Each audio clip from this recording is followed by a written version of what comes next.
ان دنوں میں روزہ رکھنا بھی ایک بہت ہی بہترین عبادت ہے جو سنت رسول صلی اللہ علیہ وسلم سے ثابت بھی ہے. اور ان 9 دنوں میں چونکہ 10ویں تاریخ کو تو عید ہوتی ہے، اس لیے 10ویں تاریخ کو تو آپ نہیں رکھیں گے روزہ، کیونکہ عید کے دن روزہ رکھنا منع ہے. لیکن 9 دن یعنی پہلی تاریخ سے 9ویں تاریخ تک مسلسل بھی روزے رکھ سکتے ہیں آپ. اور یہ یاد رکھیے یہ فرض نہیں ہے، نفل عبادت ہے. 9 دنوں کے روزے بھی رکھ سکتے ہیں اور جیسے مناسب سمجھے یا جیسے آپ چاہیں اس سے کم، جتنا بھی آپ کی پسند ہو، کیونکہ نفل کا اصل مطلب ہی یہ ہے کہ وہ عبادت جو دل کی خوشی سے کی جائے، جس میں انسان کی اپنی مرضی شامل ہوتی اور وہ صرف اللہ کی محبت میں یہ نیک عمل کرتا ہے. تو بہرحال ان 9 دنوں کے روزوں کی بہت فضیلت ہے،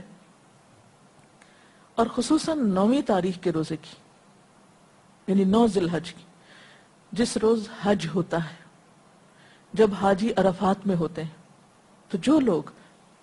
حج کے لیے نہیں جا سکتے وہ اس روز اپنے دل میں عموماً ایک غم اور ایک حسرت سی محسوس کرتے ہیں. تو اللہ تعالیٰ نے ان کو بھی اجر سے محروم نہیں رکھا، ان کو اس روزے کی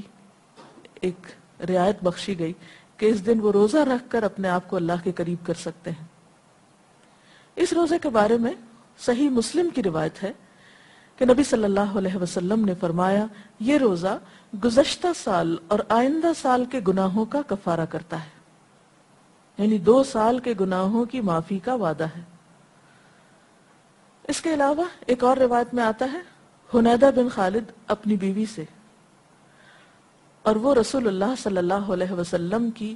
زوجہ مطہرہ سے روایت کرتی ہیں، فرماتی ہیں کہ نبی صلی اللہ علیہ وسلم 10ویں محرم اور ذی الحج کے 9 دن اور 3 دن ہر مہینے سے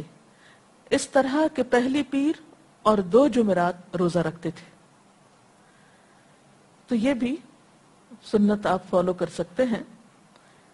اور اس سے بھی یہ پتہ چلتا ہے کہ آپ صلی اللہ علیہ وسلم نے اس دن کے روزے کا اہتمام کیا، یعنی 9ویں ذی الحج کے. اس کے علاوہ قربانی کرنا ان دنوں میں یعنی 10 تاریخ کو اور اس کے بعد افضل ترین عمل ہے، لیکن